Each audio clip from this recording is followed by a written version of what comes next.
سب سے خوشیوں والا، سب سے عافیت والا ذریعہ ہے۔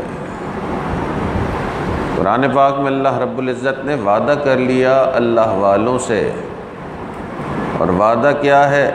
اللہ تعالیٰ فرما رہے ہیں لَهُمُ الْبُشْرَى فِي الْحَيَاةِ الدُّنْيَا وَفِي الْآخِرَةِ، کہ ان کے لیے خوشخبری ہے دنیا میں بھی اور آخرت میں بھی۔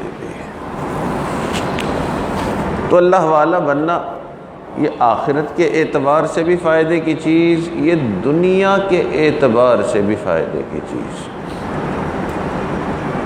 تو اس وجہ سے اللہ والوں کی صفت کیا ہے؟ وہ کون سی صفت ہیں جو ہمیں اپنانی چاہیے کہ ہم بھی اللہ والے بن جائیں؟ اس پہ گفتگو ہو رہی ہے۔ اس اعتکاف میں جیسا کہ مختلف حضرات آپ کو بتاتے رہے کہ ہمارا بڑا مقصد یہی ہے کہ اس اعتکاف سے ہم باہر نکلیں تو ہمارے اندر کچھ صفات ایسی پیدا ہو جائیں کہ جو اللہ والوں سے مشابہت رکھیں۔ تو کل کی مجلس میں ہم نے پہلی صفت اللہ والوں کی بیان کی، اور وہ تھی عاجزی۔ آج کی اس مجلس میں اللہ والوں کی ایک اور صفت، ایک اور نشانی بیان کرنے کا ارادہ، اور وہ ہے اخلاص۔ اللہ والے جو ہیں وہ مخلص ہوتے ہیں۔ مخلص کا مطلب کیا؟ ہر عمل جو ہے، ہر نیک عمل میں نیت اللہ کو راضی کرنے کی ہے۔ تو نیت میں کوئی ملاوٹ نہیں، نیت میں کوئی کھوٹ نہیں ہے۔ اور سچی بات یہ ہے کہ اگر تو اللہ کو راضی کرنے کی نیت سے نیک عمل کیا جائے گا تو پھر تو وہ نیک عمل کا اجر بھی ہے، اور اگر اللہ کو راضی کرنے کے لیے نہیں کیا جائے گا، کوئی اور نیت بھی ساتھ شامل ہے، تو پھر جو ہے اس عمل کا اجر نہیں۔ نبی علیہ السلام کا مشہور فرمان، آپ نے فرمایا انما الاعمال بالنیات، کہ اعمال کا دار و مدار جو ہے وہ نیتوں پر ہے۔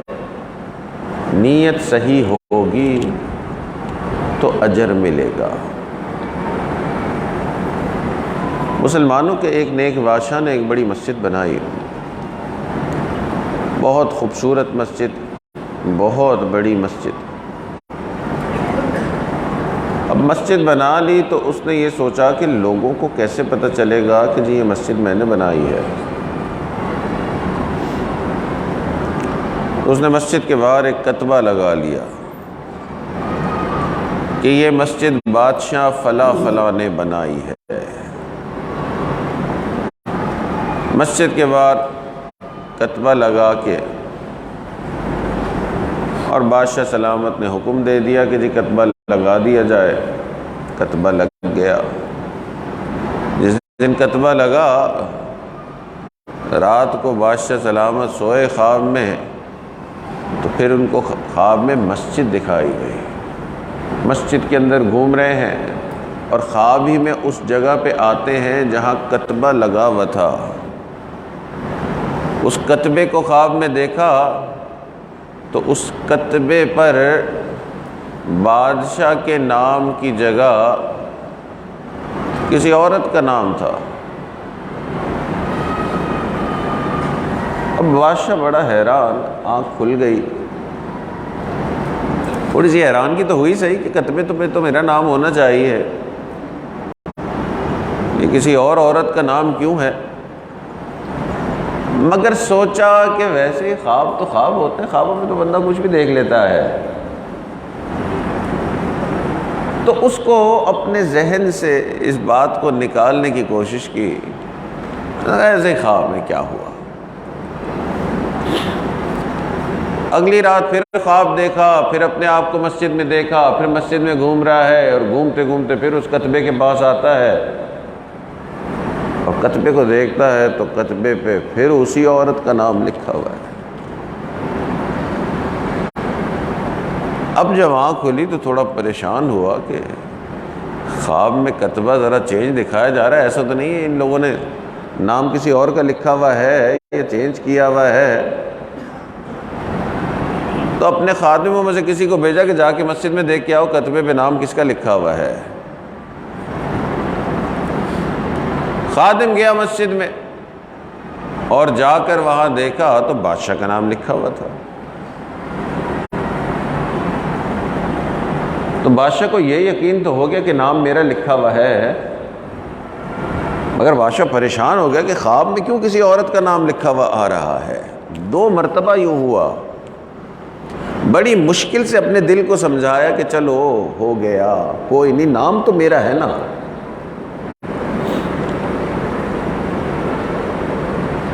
تیسری رات پھر سویا، پھر وہی خواب، پھر مسجد میں گھوم رہا ہے، پھر کتبے پہ آیا، پھر اسی عورت کا نام۔ اب تو نام بھی یاد ہو گیا۔ اب بادشاہ نے اٹھ کے کہا اپنے خادموں کو تیاری کرو جی، مسجد کی طرف جانا ہے۔ مسجد کی طرف گیا اور مسجد میں جو اس کے لوگ تھے، انتظامیہ تھی، اس سے کہا کہ یہ فلاں عورت ہے، اس نام کی عورت کہیں آس پاس رہتی ہے کوئی؟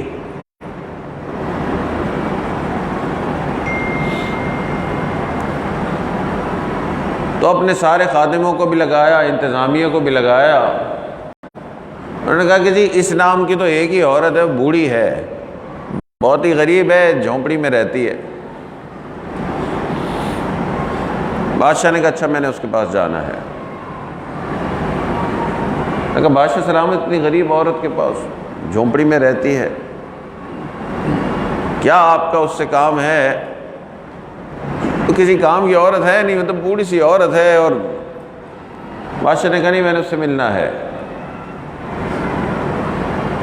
بادشاہ نے اس عورت سے ملاقات کی، وہ بھی حیران ہو گئی کہ مجھ غریب بوڑھی جس کا کوئی نہیں ہے، میری کٹیا میں بادشاہ سلامت تشریف لے آئے۔ بادشاہ نے کہا اماں، اس مسجد کے بنانے میں تو نے بھی کوئی حصہ ڈالا ہے؟ اس نے کہا بادشاہ سلامت، کھانے پینے کو تو ہے کچھ نہیں، مسجد میں کہاں حصہ ڈالوں گی؟ میرا تو کوئی حصہ نہیں ہے، میرے پاس تو اپنے کھانے پینے کو بھی پورا نہیں ہے، میرا کوئی ہے ہی نہیں یہاں۔ اس نے کہا نہیں، پھر بھی تو نے کچھ نہ کچھ حصہ ڈالا ہے ضرور۔ اس نے کہا بادشاہ سلامت، میری اوقات ہی نہیں ہے کہ میں مسجد میں حصہ ڈال سکوں۔ بادشاہ نے کہا اچھا تھوڑا سوچ، کوئی ایسا ذریعہ ہے کہ تو نے مسجد کے لیے کچھ کیا ہو؟ اس نے کہا بادشاہ سلامت، مجھے شوق بہت تھا کہ میں مسجد کے لیے کچھ کروں، اللہ کا گھر بن رہا تھا اور ایسا خوبصورت بن رہا تھا، مگر میں یہی سوچتی تھی کہ بادشاہ بناتے ہیں، جو بادشاہوں والے اللہ کے گھر ہیں، جس کو بادشاہ بنا رہا ہے، اس میں کیا اپنا کوئی حصہ ڈالوں؟ تو کبھی کبھی وہ جو گدھے تھے جو سامان لے کے آتے تھے مسجد کا، کبھی مسجد کی بجری آ رہی ہے، کبھی مسجد کی مٹی آ رہی ہے، وہ میرے اس جھونپڑی کے قریب سے گزرتے تھے، میں ان گدھوں کو پانی پلا دیا کرتی تھی۔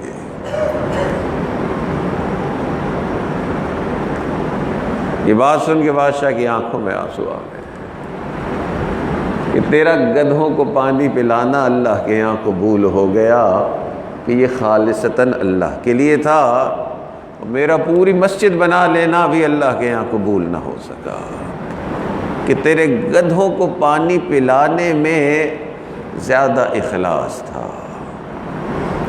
تو اعمال اللہ کے یہاں وہی قبول جو خالصتاً اللہ کے لیے کیے جاتے ہیں، اور یہ اخلاص بھی بہت بڑی نعمت ہے۔ یہ اخلاص دل کا عمل ہے، جتنا دل صاف ہوتا جائے گا اتنا یہ اخلاص بڑھتا چلا جائے گا۔ اور اللہ والوں کی بڑی نشانی یہ ہے کہ ان کو اس اخلاص میں مہارت حاصل ہوتی ہے۔ جیسا کہ کل رات واقعہ سنایا گیا کہ حضرت علی رضی اللہ عنہ اس کافر کے سینے پہ چڑھ دوڑے اور اس کے سینے میں ابھی تلوار گھونپنے والے تھے، اس نے آپ کے مبارک چہرے پہ تھوک دیا، آپ نے اس کو نہیں قتل کیا۔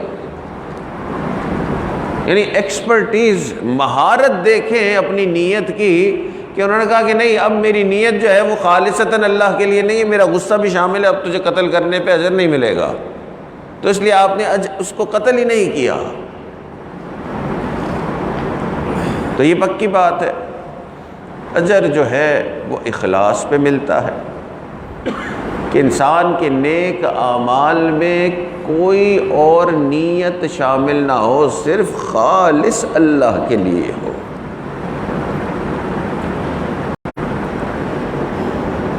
حضرت عبداللہ ابن مبارک رحمۃ اللہ علیہ فرماتے تھے کہ انسان کی نیت جو ہے وہ اس کے اعمال کو بڑا اور چھوٹا کر دیتی ہے۔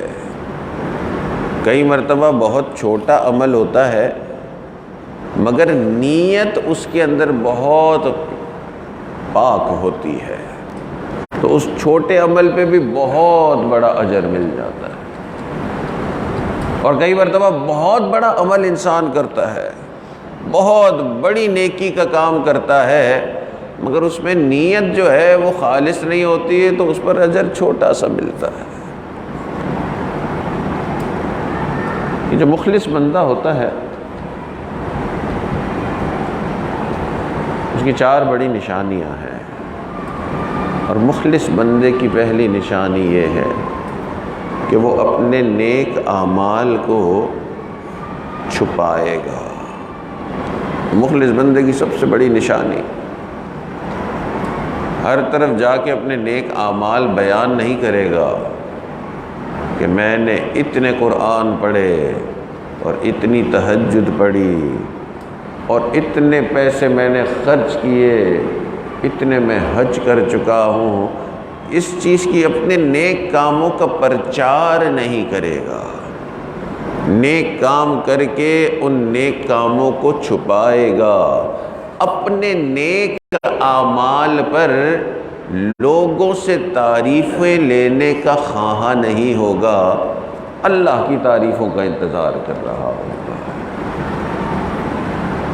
چنانچہ حضرت سعد بن ابی وقاص رضی اللہ عنہ کی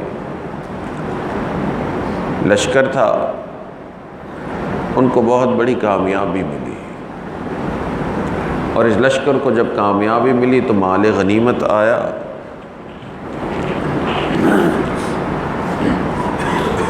مال غنیمت جمع ہوا تو اس کے بعد ایک آدمی آپ کے پاس آیا، اس کے چہرے کے اوپر بھی نقاب تھا، آدمی تھا، آپ ہی کے لشکر کا آدمی جس نے جنگ کی تھی، مگر چہرے پہ کپڑا تھا، ہاتھ میں بھی ایک چیز تھی، اس کے اوپر بھی کپڑا تھا،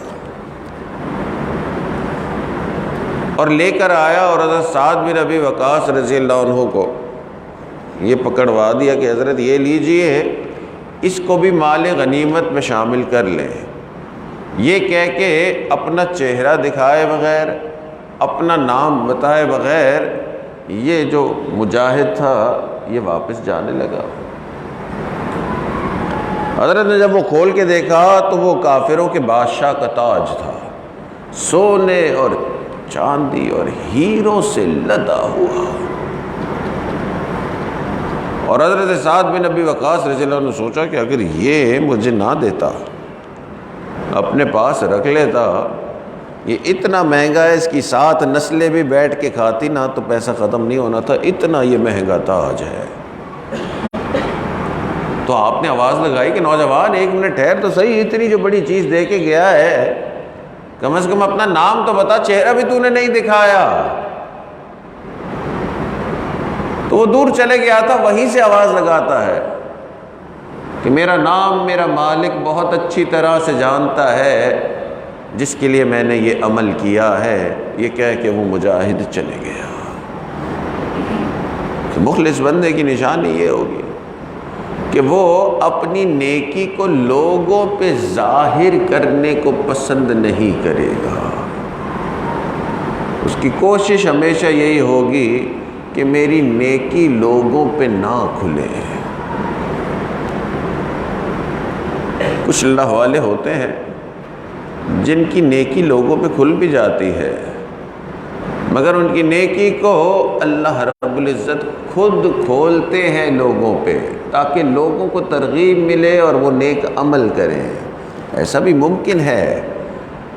تو یہ نہیں کہ اللہ والوں کی نیکیاں لوگوں پہ کھلتی نہیں ہیں، اللہ والے خود اپنی نیکی کو کھولنے کی طرف نہیں جاتے۔ تو مخلص بندے کی 4 بڑی نشانیاں، اور پہلی نشانی یہ کہ وہ اپنے نیک اعمال کو چھپانے والے۔ دوسری بڑی نشانی مخلص بندے کی یہ ہے کہ مخلص بندہ جو ہے وہ نیکی کا کوئی بڑا کام کرے یا نیکی کا کوئی چھوٹا کام کرے، اس کو اس سے غرض نہیں ہے۔ اس کو غرض یہ ہے کہ میں نیکی کا کام کروں اللہ کے لیے۔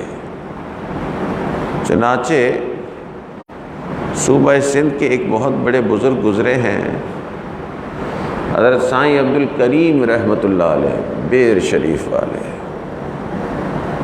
وہ فرمایا کرتے تھے کہ میری نظر میں کسی دین کے استاد کی قاعدہ پڑھانا اور بخاری شریف پڑھانا دونوں برابر ہے۔ میری نظر میں کسی دینی استاد کے لیے ابتدائی قاعدہ پڑھانا یا بخاری شریف پڑھانا دونوں برابر ہے، کہ اگر قاعدہ بھی اخلاص سے پڑھائیں گے تو اس پہ بھی بڑا اجر ملے گا، اور خدا نخواستہ بخاری شریف اگر اخلاص سے نہیں پڑھے گی تو اس پہ بھی اجر کوئی نہیں ملے گا۔ تو مخلص بندے کی بڑی نشانی یہ ہے کہ وہ دین کا بڑا کام کرے یا چھوٹا کام کرے، اس کے لیے دونوں برابر ہیں۔ تو چاہے آپ دین کی خدمت کرنے کے لیے بہت معزز لوگوں میں بیٹھ کے بیان کریں، یا چاہے آپ مسجد کو جھاڑو دیں، مخلص بندے کے لیے یہ دونوں کام برابر ہیں۔ تو مخلص بندے کی ایک نشانی ہے وہ اپنے نیک اعمال کو چھپاتا ہے۔ مخلص بندے کی ایک نشانی یہ ہے کہ اس کے لیے دین کا بڑا کام ہو، دین کا چھوٹا کام ہو، سارے کام اس کے لیے برابر ہیں۔ اور مخلص بندے کی تیسری نشانی یہ ہے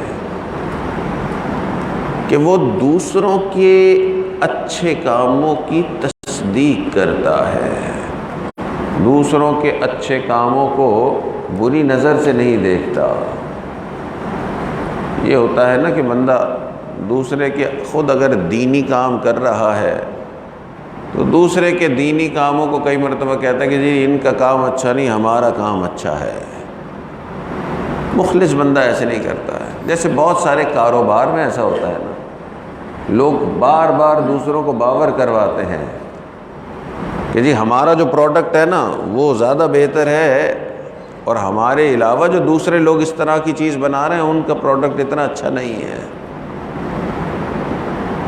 دین میں کوئی پیسہ تھوڑی کمانا ہے، اجر کمانا ہے، اور اجر کمانے کا طریقہ یہی ہے کہ انسان اپنے دینی کام کی نہیں، جو اچھے کام ہو رہے ہیں سب کی تعریفیں کرتا ہے، کیونکہ اس کا غرض یہ ہوتا ہے کہ لوگ اللہ سے جڑ جائیں، چاہے وہ میری طرف آ کے جڑیں، چاہے وہ کسی اور طرف آ کے جڑیں، لوگ اللہ سے جڑیں۔ مخلص جو ہے، چنانچہ حضرت اقدس تھانوی رحمۃ اللہ علیہ اور حضرت اقدس مدنی رحمۃ اللہ علیہ، یہ دونوں ہی حضرات جو تھے ہم عصر بھی تھے اپنے وقت میں ہندوستان میں بڑی بڑی خانقاہیں چلا رہے تھے، ایک ہی استاد کے شاگرد بھی تھے، دونوں ہی حضرت شیخ الہند رحمۃ اللہ علیہ کے شاگرد تھے۔ مگر جب پاکستان کا قیام آیا وجود میں، اس زمانے میں ان دونوں حضرات میں اختلاف ہو گیا۔ حضرت اقدس تھانوی رحمۃ اللہ علیہ کی رائے یہ تھی کہ مسلمانوں کو الگ ملک ملنا چاہیے، اور وہ پاکستان کی بنانے کے فیور میں تھے۔ حضرت مدنی رحمۃ اللہ علیہ ان کا موقف یہ تھا کہ جی ہندوستان پورے پہ مسلمان حکومت کرتے تھے پہلے، انگریزوں کے آنے سے پہلے، تو اب بھی ایسا ہی ہونا چاہیے، مسلمانوں کو الگ ملک نہیں بنانا چاہیے، بلکہ مسلمان اور ہندو جس طرح پہلے رہ رہے تھے اسی طرح رہیں اور مسلمان حکمرانی کریں۔ تو یہ اختلاف جو ہے وہ بہت شدت اختیار کر گیا کہ حضرت تھانوی رحمۃ اللہ علیہ انہوں نے اپنے آپ کو پاکستان کے قیام کے ساتھ ساتھ کر لیا، تو سیاسی اختلاف ہو گیا، مسلم لیگ کے ساتھ ہو گئے، اور حضرت مدنی رحمۃ اللہ علیہ جو تھے وہ کانگریس کے ساتھ ہو گئے۔ تو زبردست اختلاف اپنے عروج پر جیسے ہوتا ہے، ظاہر ہے یہ اختلاف تھا، اس آزادی کے ملنے پہ لاکھوں جانیں دی گئیں، یعنی یہ بڑا زوردار اختلاف تھا۔ تو ہمارے اکابرین دونوں، اور دونوں میں بڑا اختلاف۔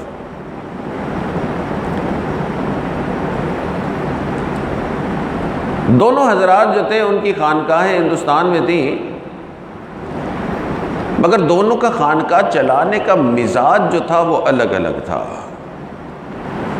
حضرت تھانوی رحمۃ اللہ علیہ کی خانقاہ پہ بہت ہی زیادہ سختی تھی، سالک کو بہت ہی سخت طریقے سے ٹریننگ کی جاتی تھی، اس کے نظام الاوقات بہت ہی بنا ہوا تھا اور بہت ہی اس پر عمل کروایا جاتا تھا۔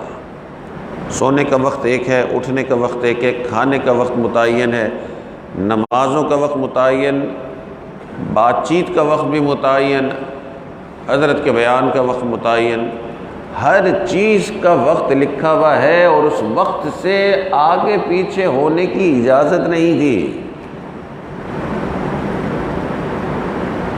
حتیٰ کہ اگر رات کا جو سونے کا وقت ہے اس وقت سے زیادہ دیر اگر کوئی جاگ جائے، سوتا ہوا نظر نہ آئے، تو حضرت کی ہدایت یہ تھی کہ اس کا بستر اٹھا کے خانقاہ سے باہر پھینک دیا جائے۔ تو بڑی سخت ترتیب تھی۔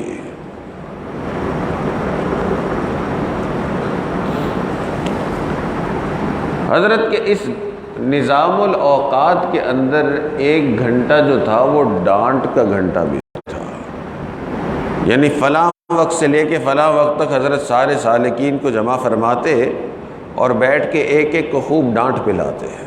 یہ ڈانٹ کا بھی وقت تھا کہ حضرت کے نزدیک ڈانٹ ڈپٹ سے جو تربیت ہوتی ہے اور جو سالک کے اندر صبر پیدا ہوتا ہے وہ ایک اہم جز ہے اللہ والا بننے کے لیے۔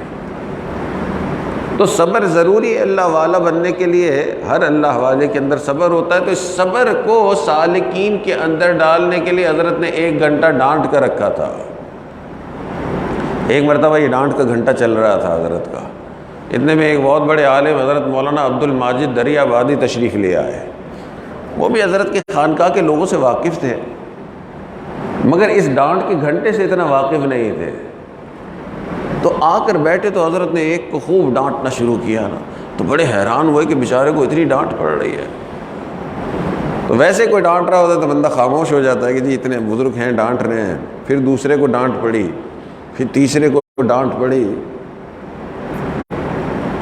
اب چوتھا پانچواں کوئی تھا اس کو ڈانٹ پڑی۔ تو یہ مولانا عبد الماجد جو تھے بڑے بزرگ تھے، وہ ان کو جانتے بھی تھے، تو انہوں نے تھوڑا سا بیچ میں تھوڑا سا کہا کہ حضرت یہ آپ جو ڈانٹنے نہیں، یہ ایسے نہیں ہیں، ماشاءاللہ یہ اپنا کام پورا کرتے ہیں۔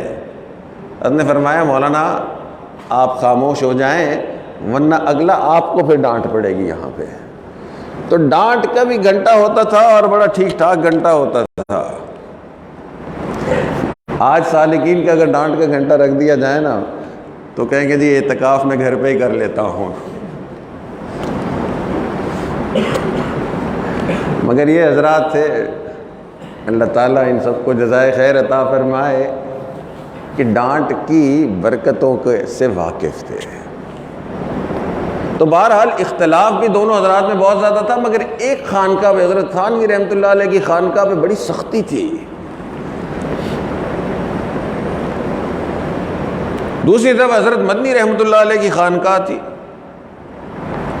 وہاں پہ بہت ہی نرم مزاج تھا۔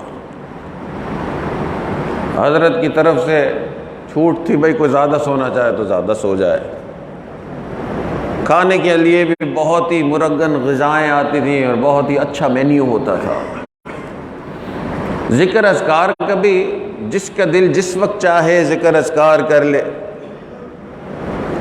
رات کو دیر تک سونے میں بھی کوئی مسئلہ نہیں ہے۔ کئی مرتبہ حضرت خود رات کو چائے کی مجلس لگاتے تھے سالکین کے ساتھ، دینی باتیں بھی ہوتی تھیں۔ سالکین جو آتے تھے حضرت کئی مرتبہ ان کو ٹرین اسٹیشن پہ خود چھوڑنے کے لیے جاتے، اور کئی مرتبہ خود ان کی ٹرین کی جو ٹکٹ ہے وہ خود ہی خرید کے دے دیتے۔ اب یہ سالکین جو تھے ماشاءاللہ ان کا جو ہے وہ دل بڑا لگتا تھا یہاں پہ، جی کیا زبردست خانقاہ ہے، نرمی ہی نرمی ہے، جب چاہو ذکر اذکار کرو، جتنی دیر سونا چاہو سو جاؤ، حضرت کے بیان میں بیٹھو نہ بیٹھو یہ بھی کوئی مسئلہ نہیں ہے۔ تو بڑا دل خوش ہوتا تھا۔ اب ایک سالک جو ہے وہ حضرت تھانوی رحمۃ اللہ علیہ کی، کیونکہ ایک ہی ہم مسلک تھے، وہ حضرت تھانوی رحمۃ اللہ علیہ کی خانقاہ پہ پہلے آیا، اور جو اس نے ماحول دیکھا کہ جی سختی ہے، اور سونے کا ٹائم، جاگنے کا ٹائم، کھانے کا ٹائم، ہر چیز فکس ہے۔ ذکر اذکار میں جب سب بیٹھے تو لائن سے سارے بیٹھے ہوئے ہیں، کسی کو کوئی ذرہ بھی اپنے وقت سے آگے پیچھے ہونے کی اجازت نہیں ہے، اور جو آگے پیچھے ہوتا اس کے ساتھ بڑی زبردست سختی ہوتی۔ چند دن وہاں گزارے، پھر وہاں چند دن گزار کے حضرت مدنی رحمۃ اللہ علیہ کی خانقاہ پہ آیا۔ وہاں آیا تو اسے تو لگا کہ بہار میں آ گیا ہوں، ایسا مزہ آ رہا ہے، کھانے پینے چل رہے ہیں، ذکر و معمولات بھی اپنی اپنی خوشی کے ساتھ ہو رہی ہے، حضرت نصیحتیں نیکی کی باتیں بھی بتا رہے ہیں۔ میں نے کہا یہ خانقاہ ہے نا، یہ انسان اللہ والا بھی بن رہا ہے، اور ماشاءاللہ کسی طرح کی کوئی سختی بھی نہیں ہے۔ اتنا خوش ہوا وہ حضرت کے پاس آ کے کہ اس نے جب حضرت سے ملاقات کی نا، حضرت نے کہا یہ حضرت آپ جس طرح خانقاہ چلا رہے ہیں نا بس یوں ہی چلنی چاہیے، لوگ اسی میں تو جڑتے ہیں، لوگوں کا مزاج بھی تو دیکھنا ہے۔ اس نے کہا حضرت کیا آپ کے اندر حکمت ہے، اللہ نے آپ کو کیا حکمت دی ہے کہ آپ نے اس بہترین انداز سے یہ خانقاہ چلا رہے ہیں، کہ ظاہر ہے جب اس طرح محبت دی جاتی ہے، سختی نہیں کی جاتی ہے، تو لوگ زیادہ جڑیں گے، لوگ زیادہ اللہ کی طرف آئیں گے۔ تو اس نے اپنی طرف سے حضرت کو پاسنگ مارک دے دیے کہ آپ پاس ہیں، اور نعوذ باللہ حضرت تھانوی رحمۃ اللہ علیہ کی خانقاہ فیل ہو گئی۔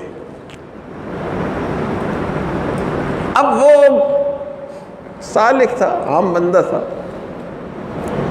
مگر حضرت مدنی رحمۃ اللہ علیہ تو اللہ والے تھے، اور اللہ والے مخلص ہوتے ہیں۔ اس نے کہا میاں ایک بات تمہیں بتاؤں، ڈاکٹر دو قسم کے ہوتے ہیں، ایک ڈاکٹر ہوتا ہے وہ اتنا قابل نہیں ہوتا ہے، صرف دوائیاں دیتا ہے اور مرہم رکھتا ہے، تو مریض جو ہوتا ہے وہ اسی سے خوش ہو جاتا ہے کہ جی دوائی تھوڑی سی مل رہی ہے، اگر کچھ بھی تکلیف والی چیز ہے تھوڑی سی دوائی ہے، وہاں کی سارا وقت مرہم لگایا جا رہا ہوتا ہے اور بس تھیراپی کی جا رہی ہوتی ہے، دوبارہ دوگنا ہو رہا ہوتا ہے۔ دوسرا ڈاکٹر ہوتا ہے جو صحیح پڑھا لکھا ڈاکٹر ہوتا ہے، وہ سرجن ہوتا ہے، وہ انسان کے اندر جو اعضاء میں بیماریاں ہوتی ہیں ان کو کاٹ پیٹ کے نکال دیتا ہے۔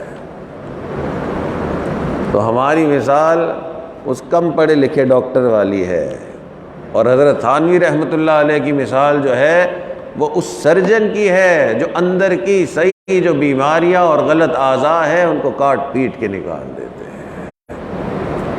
تو مخلص بندے کی نشانی یہی ہے کہ وہ دوسروں کے اچھے کاموں کی کبھی تردید نہیں کریں گے۔ تو اتنا بڑا اختلاف تھا، اس کے باوجود بھی اچھے کام کی تردید نہیں تھی، اچھے کام کی تصدیق ہی تھی، اور اچھے کام کو پروموٹ کیا جاتا تھا۔ بلکہ ایک مرتبہ اس اختلاف کے زمانے میں جب اتنا شدید اختلاف تھا، ایک بہت بڑے عالم آئے حضرت مدنی رحمۃ اللہ علیہ کے پاس، جن کو حضرت مدنی رحمۃ اللہ علیہ نے محسوس کیا کہ ان کی عقیدت حضرت تھانوی رحمۃ اللہ علیہ سے بھی ہے۔ اختلاف کے شدید دنوں کے اندر اس کو لے کے حضرت تھانوی رحمۃ اللہ علیہ کی خانقاہ پہ پہنچے کہ حضرت ان کو آپ سے بیعت کرنی چاہیے، ان کا جو عقیدت ہے وہ آپ کے ساتھ ہے۔ تو مخلص بندہ جو ہے اس کو اس چیز سے غرض کوئی نہیں ہے کہ نیکی کا کام کون کر رہا ہے، بس جو نیکی کا کام کر رہا ہے اس کی مخالفت کبھی نہیں کریں گے۔ اور جو ایسا کرتا ہے صرف یہ نہیں کہ وہ مخلص ہے، ایسے بندے کے لیے اللہ نے وعدہ قرآن میں کر لیا کہ یہ جو بندہ جو ہر اچھے کام کی تصدیق کرتا ہے، یہ کئی مرتبہ کچھ لوگوں میں یہ عادت ہوتی ہے کہ اچھا کام ہو بھی رہا ہے تو اس میں بھی کوئی نہ کوئی تنقیدی پہلو ہی لوگوں کے سامنے لے کے آتے ہیں۔ تو جب یہ کرنا ہوتا ہے تو اللہ تعالیٰ نے فرمایا کہ ایسا کرنے والا اس کی زندگی کو اللہ تنگ کر دیتے ہیں، اور جو دوسروں کے نیک کاموں کی تصدیق کرتا ہے وَأَمَّا مَنْ أَعْطَى وَاتَّقَى وَصَدَّقَ بِالْحُسْنَى فَسَنُيَسِّرُهُ لِلْيُسْرَى، کہ جس نے دیا اللہ کے لیے، جس نے تقوی اختیار کیا، جس نے دوسروں کے اچھے کاموں کی تصدیق کی، ہم اس کی زندگی کو آسان بنا دیں گے۔ تو مخلص بندے کی چار بڑی نشانیاں، اور پہلی نشانی یہ کہ مخلص بندہ وہ جو اپنے نیک اعمال کو چھپائے گا، اور دوسری نشانی یہ کہ مخلص بندہ وہ ہے کہ جس کے لیے نیکی کا بڑا کام ہو یا چھوٹا کام ہو، یہ دونوں کام برابر ہیں۔ اور تیسری نشانی مخلص بندے کی یہ کہ مخلص بندہ جو ہے وہ دوسروں کے نیک کاموں کی تصدیق کرتا ہے۔ اور چوتھی نشانی یہ کہ مخلص بندہ وہ ہے جسے ہدایت یا جسے نصیحت کہیں سے بھی مل جائے، کسی بھی جگہ سے مل جائے، وہ نصیحت کو قبول کرنے کے لیے تیار ہو جاتا ہے۔ آج ہم کہتے ہیں کہ جی کوئی بڑے بزرگ اللہ والے تو مجھے کہیں گے نا یہ بات تو پھر تو میں سنوں گا۔ کوئی عام بندہ کہے گا کہ جی یہ نیکی کر لو تو میں سمجھتا ہوں کہ جی یہ بندہ مجھے نہ کہے۔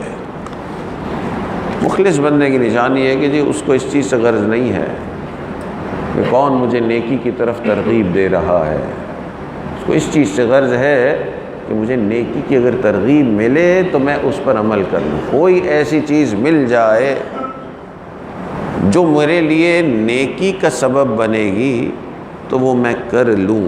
یہ مخلص بندے کی نشانی ہے۔ دل کے بیمار ہونے کی ایک نشانی یہ ہے کہ انسان نصیحت کو قبول نہیں کرتا۔ ایک نوجوان حسن بصری رحمۃ اللہ علیہ کے پاس آیا اور اس نے آ کے عرض کی کہ حضرت ایسا لگ رہا ہے ہمارے دل سو گئے ہیں۔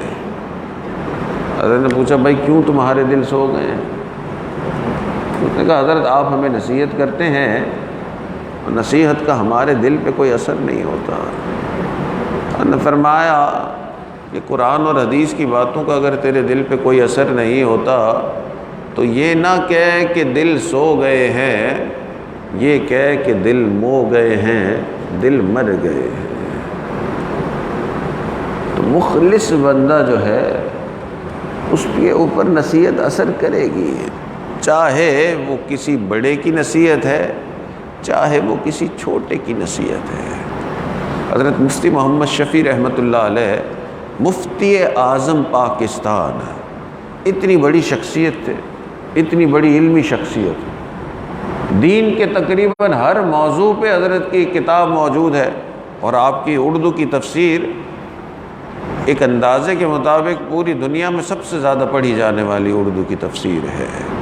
تو اتنی معتبر شخصیت، وہ اپنی کتاب میں خود لکھتے ہیں کہ اگر کہیں چل کے جا رہا ہوتا اور کان میں کسی مسجد کے امام کی یا کسی کی بھی نصیحت کرنے کی اگر آواز آتی تو وہاں کھڑا ہو جاتا کہ شاید ان باتوں میں میرے لیے کوئی اصلاح کی بات ہوگی۔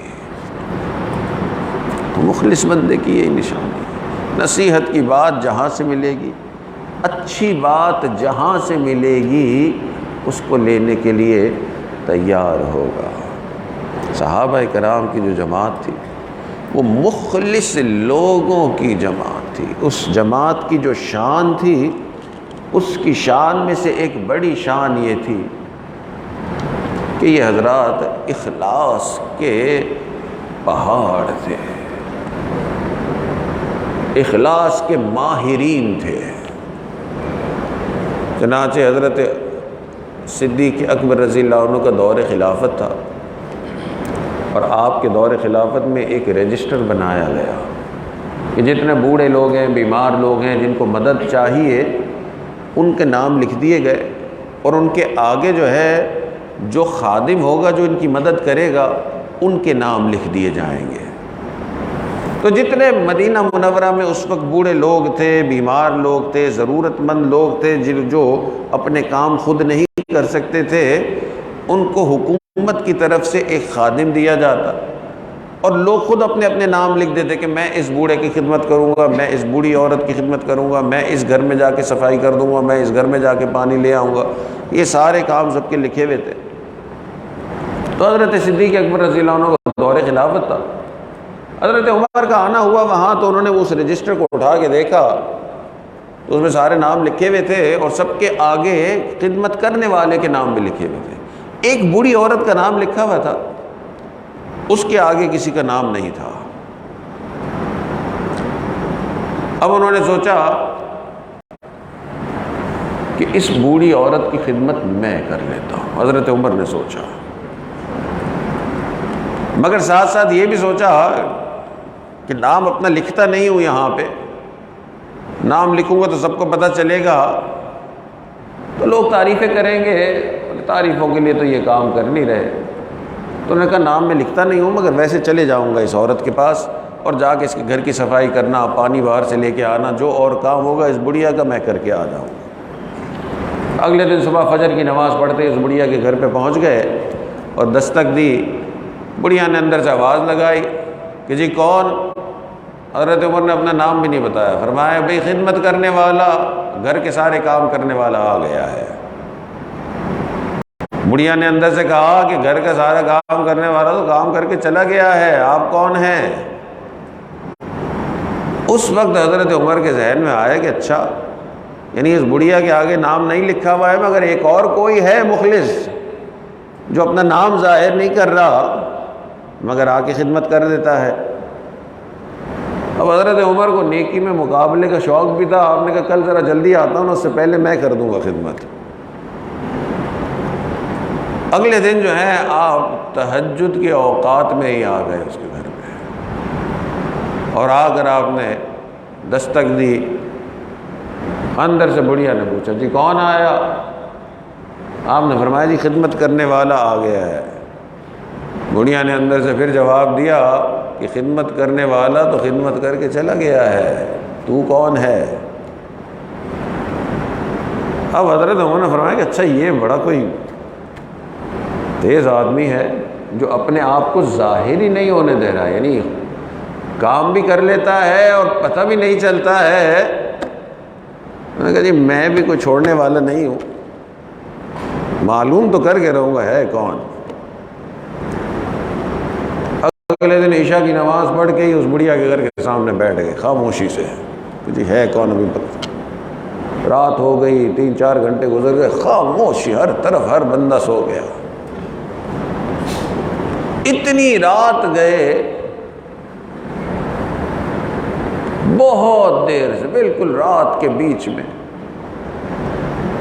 اس بڑھیا کے گھر کے طرف بڑھنے والے قدم کی آواز آئی، بہت تھوڑی سی آواز آئی. گھر کی طرف آنے والا شخص جو خادم تھا، وہ جیسے ہی بڑھیا کے گھر کے قریب کھٹکھٹانے کے لیے پہنچا، جب حضرت عمر کو یقین ہو کہ اچھا یہ ہے، تو آپ نے فوراً آواز لگا دی، کون ہے؟ جب آواز لگائی کون ہے، تو آگے سے جو جواب آیا تو حیران ہو گئے. جواب آیا، میں ابو بکر ہوں. اللہ اکبر. دیکھا تو امیر المومنین آپ اس بڑھیا کی خدمت کرتے ہیں. فرمایا ہاں. لگا امیر المومنین آپ کے تو پیر میں جوتے بھی نہیں. فرمایا ہاں، میں نہیں چاہتا تھا کہ میرے پیروں کی آہٹ کی وجہ سے کسی مسلمان کی نیند میں خلل آئے، اس لیے جوتے پہنے بغیر ہی یہاں خدمت کے لیے آتا ہوں. صحابہ کرام یہ اخلاص کے ایکسپرٹس، اخلاص کے ماہرین تھے، اس لیے اللہ کے یہاں اونچا مقام تھا. جتنا اخلاص زیادہ ہوگا اتنا انسان اللہ والا بھی زیادہ ہوتا ہے. اللہ تعالی ہمیں اس مبارک جگہ کی برکت سے، ان مبارک محفلوں کی برکت سے اللہ یہ اخلاص کی نعمت نصیب فرمائے. وآخر دعوانا ان الحمدللہ رب العالمین. تھوڑی دیر کے لیے سب حضرات مراقبہ کر لیں، آنکھوں کو بند کر لیں، سر کو جھکا لیں. دنیا اور جو کچھ دنیا میں ہے اس سے ہٹ کٹ کے اللہ کی یاد میں ڈوب جائیں. تھوڑی دیر کے لیے اپنے دلوں میں اللہ کو یاد کر لیں، آنکھوں کو بند کر لیں، سر کو جھکا لیں.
اپنے کسی عمل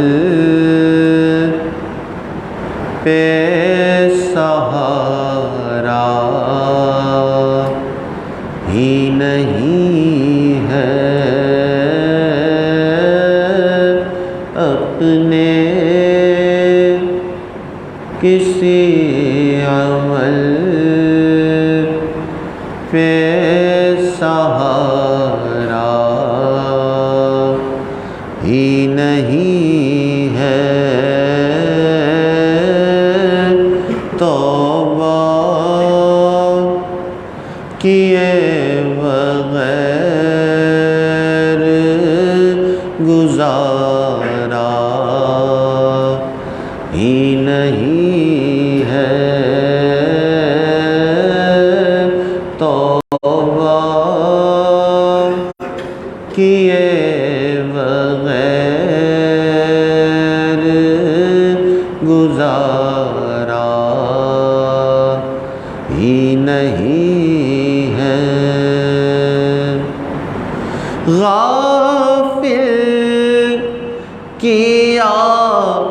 کچھ ایسا ہوس نے جہان کی غافل کیا، کچھ ایسا ہوس نے جہان کی جو سانپ نفس کا ہے وہ مارا ہی نہیں ہے، جو سانپ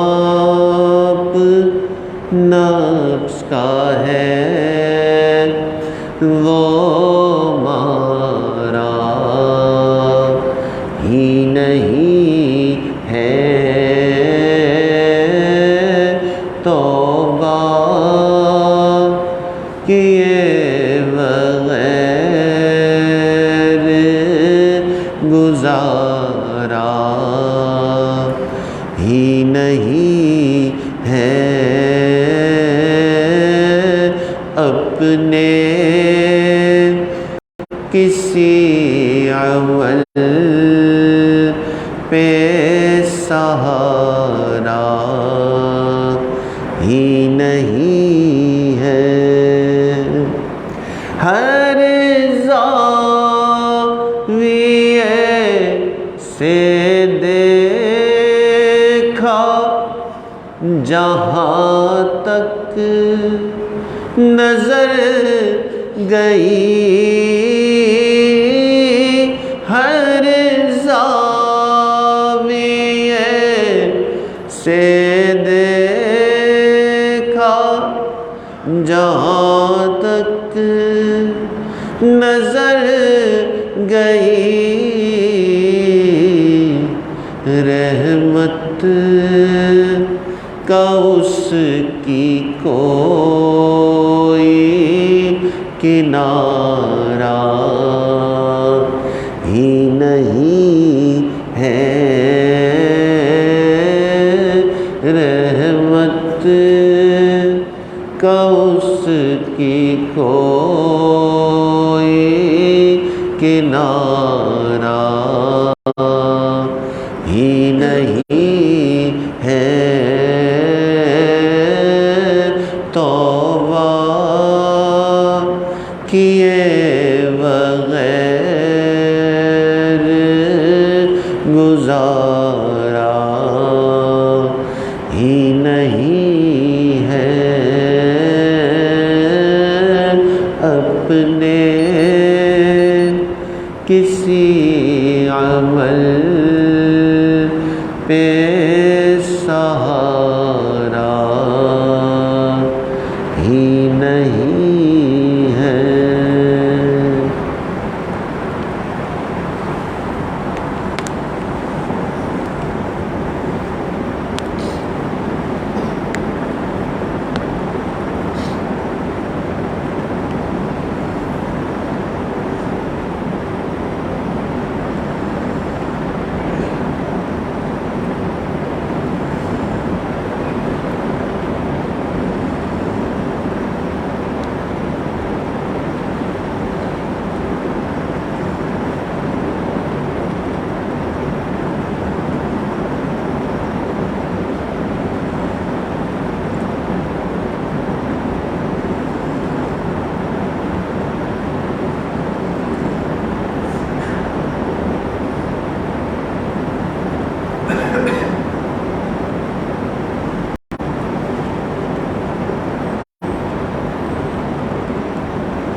اللہ۔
لا الہ الا اللہ محمد رسول اللہ۔ دعا کر لیجئے۔ سبحان ربی العلی الوہاب، اللہم صلی علی سیدنا محمد وعلی آل سیدنا محمد وبارک وسلم۔